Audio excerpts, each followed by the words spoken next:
នេះផ្ទះដែលធ្វើឲ្យជាពលរដ្ឋហ្នឹង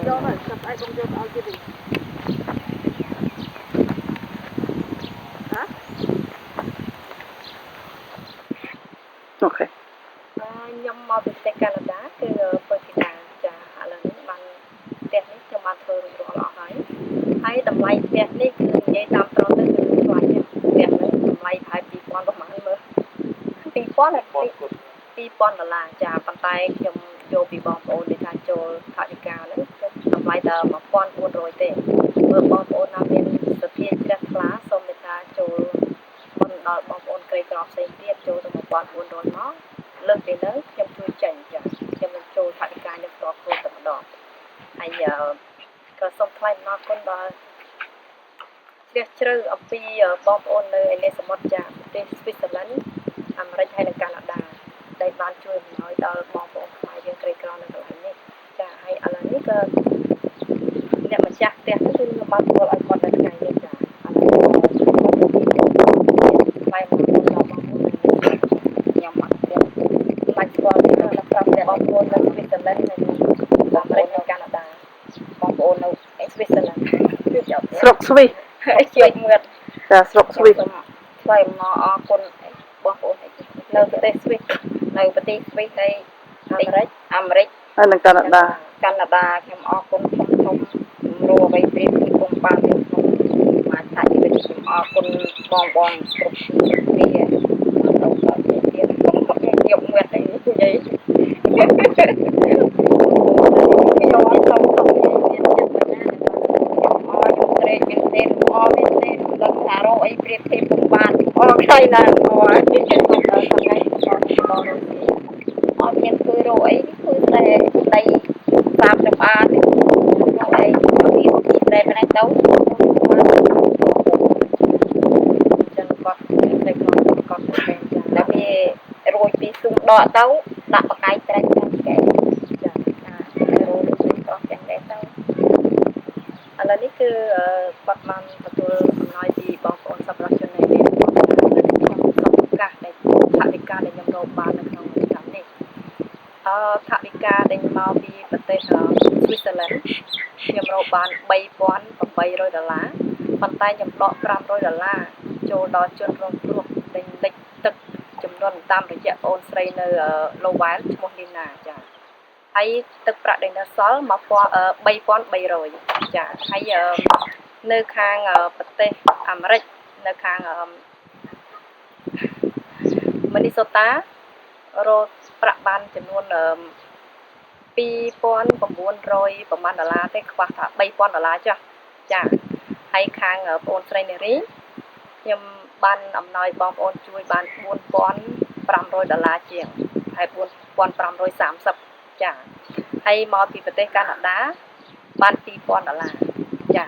លើកមុនបានតែ1500ទេប៉ុន្តែបងប្អូនគាត់ចូលក្រោយទៀតមិនដល់2000ទេតែខ្ញុំឲ្យ2000ចាកុំឲ្យបាក់គិត4000ជាងហ្នឹងមកពីខាង Stockton California ហើយនិងខ្មែរនៅ Bay Area ចា California ប៉ុន្តែថវិកាហ្នឹងមិនមែនយកមកធ្វើផ្ទះទាំងអស់ទេគឺថាដក$160ជូនប្រកេនបដិជគុណនៅខាង Stockton ហ្នឹងហើយ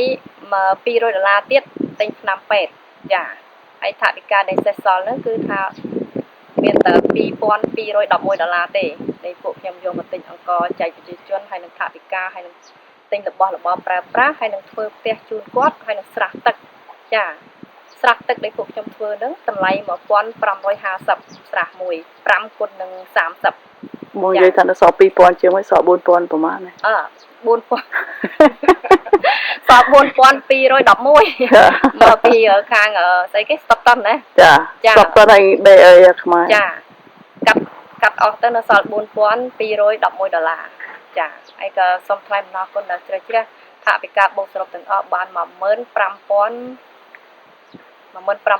គាត់ចាហើយក៏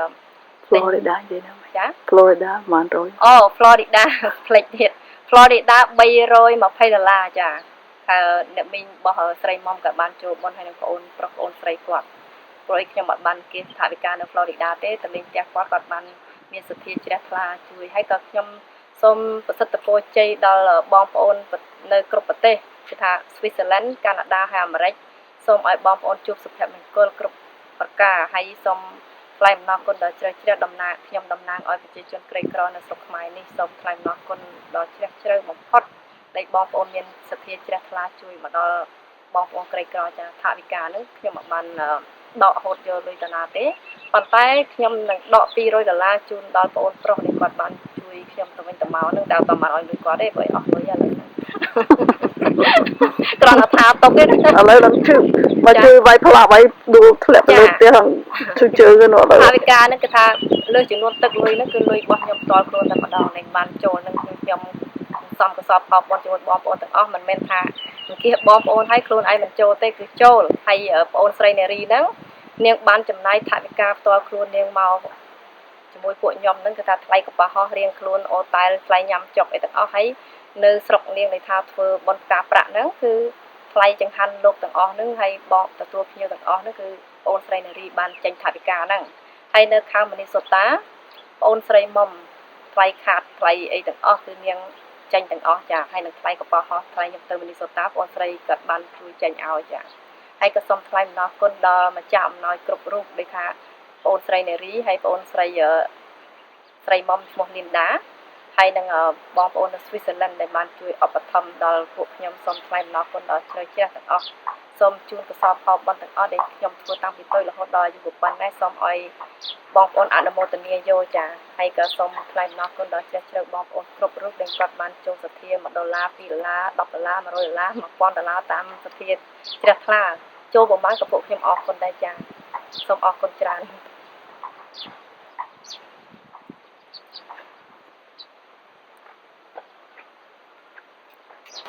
អ្នកជួយស្លាប់ទៅលើផ្ទះនារីអ្នកជួយស្លាប់ទៅផ្ទះឡើងជួយជើងមានធំផងមានអីឡើងដែរអូនប្រុសពីមកគឺថាគាត់បានជួយក្រុមការងារខ្ញុំអស់រយៈប្រហែលអាទិត្យហ្នឹងហើយគាត់ជាដៃគូមួយធ្វើការដ៏ល្អប្រសើរនៅស្រុកខ្មែរហ្នឹងគឺថាទៀងមកទៀងពេលមិនដូចបងប្អូនខ្មែរខ្លះទេគឺថាខ្ញុំថាមកគាត់ជួយពេលវេលាទេសាំងអីឡានអីយកមកជួយទៀតគាត់ឲ្យឡានគាត់អីទាំងអស់គឺថាគាត់ខ្នះខ្នែងណាជួយបងប្អូនក្រីក្រពិតប្រាកដគឺថាអត់មានប្រាក់ខែទេហើយខ្ញុំក៏មិនបានជួយអីគាត់ដែរឥឡូវនេះគិតថាជួយគាត់ថ្លៃសាំងថ្លៃអីខ្លះតែអត់មានលុយក៏ថាតាមគាត់អត់បានទទួលទេថ្ងៃនេះនេះគ្នារបួសជើងទៀតធ្លាក់ទៅលើផ្ទះជួយតំផ្លាកជូនបងប្អូនហ្នឹងណាចដើគេដាក់មិនល្អក៏គ្នាធ្លាក់មកឡើងហើយជាក្រំឆ្អឹងជើងហើយក៏មិនដឹងគាត់យកទៅពេទ្យផងហើយក៏សូមអរគុណបងប្រុសច្រើនណាអរគុណច្រើនទៅប្រហែលជូនកសលឲ្យទៅបងប្រាថ្នាឲ្យបានសម្រេចដូចបំណងវិធីដែលបងបានធ្វើនឹងចាដូចបងដែរបងជួយដាក់នេះគ្នាចាអរគុណច្រើនចាអរគុណដាក់នេះណាដល់យ៉ាត់បាយចោល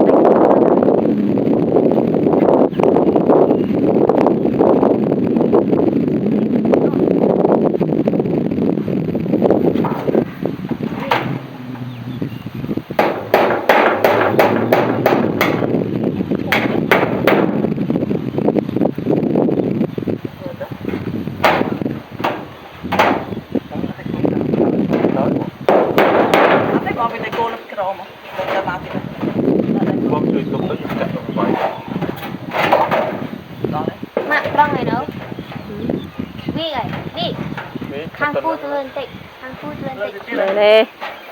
យ៉ាត់ប៉ា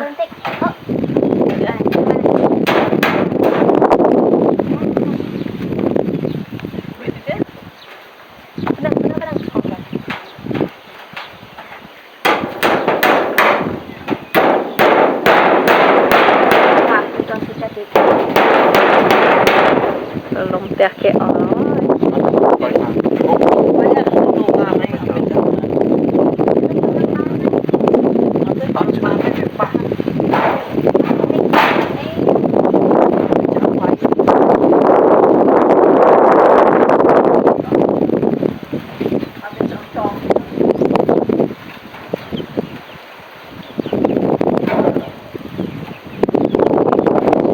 vừa miếng đọ vào miếng á cô miếng đọ trên tích phải ai mình sẽ nóng vào như cứ nó đặt chích này này con xem thì mà thì để cầm ra hay nào ខ្ញុំពៅធីតាមកពីប្រទេសកាណាដាហើយនៅបងអូនស្រីនារីឥឡូវនេះបានមកដល់ផ្ទះបងអូនស្រីពីមុនមកឃើញនាងលំបាកផ្ទះនាងនៅដូចថាទូចខ្ទមទូចមួយចឹងនាងនៅ3នាក់ម្ដាយនិងកូនហើយមានផ្ទៃពោះមួយទៀតដល់អញ្ចឹងទៅគ្រប់ខែហ្នឹងឥឡូវនេះខ្ញុំបានធ្វើផ្ទះមួយឲ្យនាងប៉ុន្តែផ្ទះនេះជាងធ្វើមិនសូវល្អព្រោះជាងនៅក្នុងភូមិហ្នឹងណាវាមានបញ្ហាបន្តិចប៉ុន្តែខ្ញុំមិនដឹងធ្វើម៉េចព្រោះល្ងាចខ្ញុំត្រូវត្រឡប់ទៅពេញវិញហើយសង្ឃឹមថាបងប្អូនអនុគ្រោះឲ្យខ្ញុំផងព្រោះខាងនេះវាចង់កាត់មាត់ញោបឆ្ងាយបន្តិចដល់រោជាងអត់បានដល់រោជាងក្នុងភូមិទៅធ្វើឲ្យផ្ទះនេះមានបញ្ហាតម្លៃឈើខ្ញុំទិញឈើផ្ចឹកហើយសង្កសីក៏ទិញសង្កសីល្អលេខ1ឲ្យដែរឈើឯវ៉ែបានប្រើប្រាស់សារល្អទាំងអស់ប៉ុន្តែអ្នកដែលធ្វើនោះគឺធ្វើមិនបានល្អសូមបងប្អូនអធិស្ឋានខ្ញុំផងហើយអំណោយនេះគឺបានមកពីអ្នកកាលគិរីឈ្មោះJason ហើយនឹងពូប្រាក់សម្បត្តិហើយនឹងគុណធាបានរយៈតាមពូចន្ទរិទ្ធនៅកាលគិរីចំនួនទឹកប្រាក់$250កាណាដាដូចជាលុយអាមេរិកបាន$225ហើយខ្ញុំបានយកមកទិញអំណោយរបស់ទាំងអស់ប្រើប្រាស់ទាំងអស់ហ្នឹងមានកន្ទេលខ្នើយកន្ទេលមុងភួយចានហើយនឹងចានដៃកែវទឹកស្លាបព្រារបស់របរប្រើប្រាស់ទាំងអស់ហ្នឹងហើយឆ្នាំងហើយសរងហើយស្បែកជើងហើយរបស់ប្រើប្រាស់ក្មេងរៀនចាចំនួនទឹកប្រាក់ដែលគាត់ឲ្យមកហ្នឹងគឺបានចែកបាន4គ្រួសារចាហើយខ្វះខាតគឺពួកខ្ញុំបន្ថែមទឹកប្រាក់ថែមទៅលើថែមលុយសប្បុរសជននានាដទៃទៀតចាឥឡូវនេះក៏ខ្ញុំសូមថ្លែងអំណរគុណដល់ជ្រះជ្រៅចំពោះអំណោយទាំងអស់នេះបានដល់ឲ្យជួយដល់បងស្រីមានពាក្យពេចន៍អីថ្លែងអំណរគុណគេទេខ្ញុំអរគុណហើយដែលបានទិញរបស់របរយកមកឲ្យរូបខ្ញុំដែលក្រីក្រខ្ញុំហើយនៅផ្ទះខ្ញុំអរគុណហើយដែលបានដល់ជំនួសឲ្យខ្ញុំរស់នៅខ្ញុំអរគុណដល់ខ្លាំងចាចំពោះផ្ទះពេញគឺអំណោយមកពីសប្បុរសជននៅស្វីសឡែនអាមេរិកហើយនិងកាណាដាហើយក៏ខ្ញុំសូមថ្លែងអំណរគុណដល់ជ្រះជ្រៅដល់បងប្អូននៅអ្នកសមុទ្រដែលបានជួយឧបត្ថម្ភទឹកប្រាក់ដែលជួយ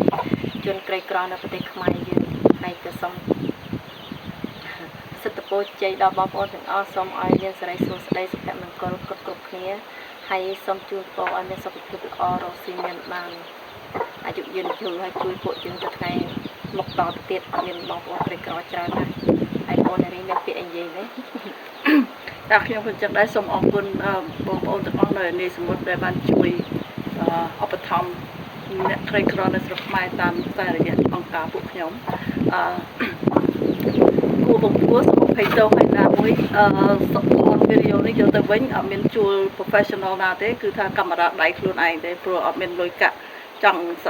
សំលុយឲ្យបានច្រើនខ្ញុំមកជួយអ្នកក្រីក្រដល់អញ្ចឹងហើយអត់ហ៊ានជួលគេទេគ្រាន់តែថាថតជាផុសតាំងឲ្យបានឃើញទេប៉ុន្តែមិនបានដូចគេពួក professional ថតទេចាអរគុណសូមអភ័យទោសពួកបងប្អូនស្រីនាងមានផ្ទៃពោះគ្រប់ខែហើយនាងមិនអាចឈរមកចិត្តបងប្អូនបាននេះជាផ្ទះដែលនេះជាអំណោយពីសប្បុរសជននៃសមុទ្រចាហើយអំណោយនេះបានជូនដល់បងប្អូនស្រីដែលមានផ្ទៃពោះបំបញ្ញមិញនេះនាងអត់បានឈរមកនៅមុខផ្ទះហ្នឹងទេហើយព្រួយនាងមានផ្ទៃពោះគ្រប់ខែហើយនាងថានាងដូចរៀងអូលពោះខ្ញុំក៏អនុញ្ញាតឲ្យនាងអង្គុយទៅហើយសូមឲ្យបងប្អូនឃើញចាគ្រួសារមកគ្រួសារគាត់ឡាយទៅរកក្តាមរកខ្យងគាត់នេះក្រោមផ្ទះចាផ្ទះនេះគឺខ្ញុំបានធ្វើជូនទៅគាត់ប៉ុន្តែមិនមែនជាងនៅខាងពីពោធិ៍សាត់មកទេគឺជាងជនបទបានធ្វើជូនពួកឯងជាងនៅខាងពោធិ៍សាត់ហ្នឹងគេថាឆ្ងាយពេកគេមិនមកដល់អញ្ចឹងទៅផ្ទះនឹងធ្វើបានតែប៉ុណ្្នឹងសូមអរគុណច្រើនបងប្អូនទាំងអស់គ្នាសូមមេត្តាខន្តីទៅ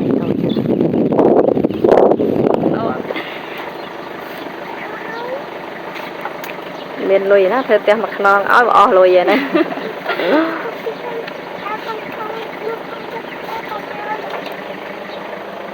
ខ្លួនឯងទៅ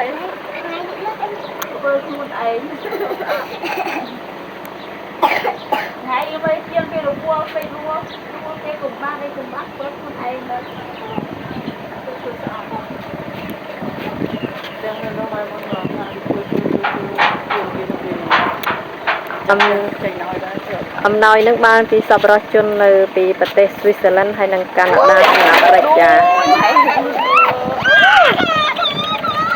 បាត់យប់ ហើយក៏ខ្ញុំសូមថ្លែងអំណរគុណដល់ជ្រះជ្រៅខ្ញុំនិងបងអូននារីនឹងបានមកមើលនៅផ្ទះហ្នឹងចំនួនទឹកប្រាក់អស់$110សង្ឃស័យហ្នឹងចាហើយសូមអរគុណច្រើនចា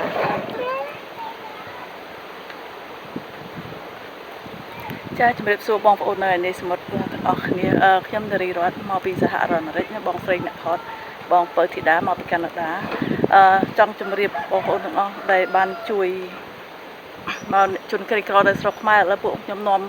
លុយមួយចំនួនយកមកធ្វើស្រះទឹកជូនអ្នកស្រុកអ្នកភូមិបានស្រះនេះអស់តម្លៃ$1550ទំហំ20គុណនឹង20គុណនឹង30 20គុណនឹង30នេះស្រះឥឡូវអត់ទាន់បានផ្លាកយកមកដាក់ទេមកពីអ្នកធ្វើផ្លាកហ្នឹងយឺតបន្តិចអត់ទាន់បានយកមកដាក់ឲ្យពួកខ្ញុំប្រញាប់ត្រឡប់ទៅវិញដល់បានថតតែស្រះទេប៉ុន្តែបានផ្លាកចាំបានផ្លាកចាំឲ្យក្រុមការងារគាត់ថតស្រះថ្មីជូនទៅវិញហើយស្រះនេះមានផលប្រយោជន៍ច្រើនសម្រាប់ប្រជាជននៅនេះជាង100គ្រួសារគាត់ខ្វះទឹកដាំដំណាំស្រោចដំណាំស្រោចអីគាត់ដល់អញ្ចឹងខ្ញុំសម្រេចចិត្តថាខ្ញុំជួយជីកស្រះទឹកនេះជូនពួកគាត់សូមបងប្អូននៅស្វីសឡង់ហើយប្រទេសអាមេរិកហើយនិងកាណាដាសូមមេត្តាអភ័យទោសដោយពួកយើងធ្វើនឹងអត់ទាន់មានផ្លាកដែលត្រឹមត្រូវបានបកគលដល់ជូនអស់លោកដែលបានជាម្ចាស់អំណោយចាហើយទឹកប្រាក់ដែលបោះពូដែលថានៅមីនីសូតានៅអាមេរិកគាត់ឲ្យមក550ហ្នឹងខ្ញុំជីកអណ្ដូងទឹកបាន3មុនដំបូងថាដាក់5ប៉ុន្តែអណ្ដូងទឹកហ្នឹងអត់មានអ្នកណាគេជីកឲ្យដល់អញ្ចឹងជីកបានតែ3ទេ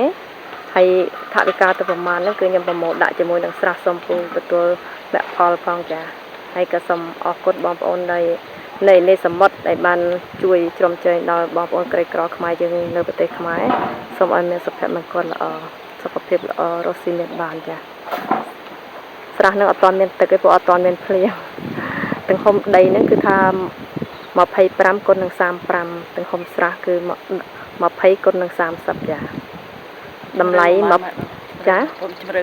ជម្រៅ3ម៉ែត្រទៅ4ម៉ែត្រចាហើយតម្លៃ1550ចា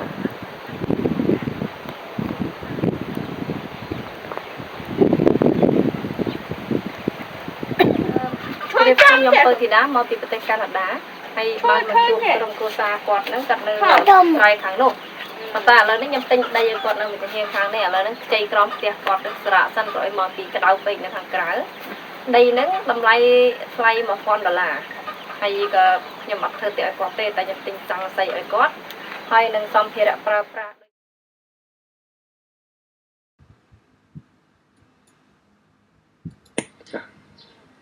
សូមត្រេកអរចំពោះស្រះនេះអីអង្គការបានផ្ដល់ឲ្យប្រជាជនក្នុងភូមិចម្រេះនេះខ្ញុំសូមមានអំណរអរគុណចំពោះសូមឲ្យពូឲ្យសុខសប្បាយរស់ស៊ីមានបានអាយុវែងទាំងអស់គ្នាខ្ញុំសូមមានតែប៉ុណ្ណឹងទេបាទអរគុណវិញនេះជាស្រះទី1នៅក្នុងភូមិចម្រេះបាទហើយអ្នកដាក់ស្លាកសញ្ញាគាត់បានដាក់ជូនហើយស្រះមួយទៀតអត់ទាន់បានដាក់ផ្លាកសញ្ញារួចទេអញ្ចឹងក្រោយមកបើសិនគាត់បានដាក់ផ្លាកសញ្ញារួចខ្ញុំនឹងថតជូនដល់បងស្រីនិងបងលោកពូម្ដងទៀតបាទសូមអរគុណជម្រាបសួរបងប្អូនទាំងអស់ខ្ញុំពៅធីតានៅប្រទេសកាណាដាហើយក៏សូមថ្លែងអំណរគុណដល់បងប្អូនទាំងអស់ដែលបានចូលថវិកាដើម្បីជួយសង្គ្រោះប្រជាជនខ្មែរដែលក្រីក្រនៅប្រទេសខ្មែរចាហើយក៏សូមជួយពរដល់បងប្អូនទាំងអស់សូមឲ្យមានសុខភាពល្អរស់ស៊ីមានបានសូមប្រាថ្នាអ្វីបានសម្រេចទៅបំណងកុសលផលបុណ្យនៃខ្ញុំធ្វើទាំងប្រមាណខ្ញុំជូនបងប្អូនទាំងអស់សូមបងប្អូនអនុមោទនាយកចាហើយពីរឿងស្រះទឹកហ្នឹងគឺមួយតម្លៃ$1550ដងទឹកមួយ$150ចាហើយក៏ផ្ទះមួយតម្លៃ$2000ប៉ុន្តែខ្ញុំសូមបងប្អូនតែ1500ទេ500ទៀតខ្ញុំសុខចិត្តជួយចាញ់ចាហើយតែបងប្អូនសុខចិត្តជួយធ្វើបងប្អូន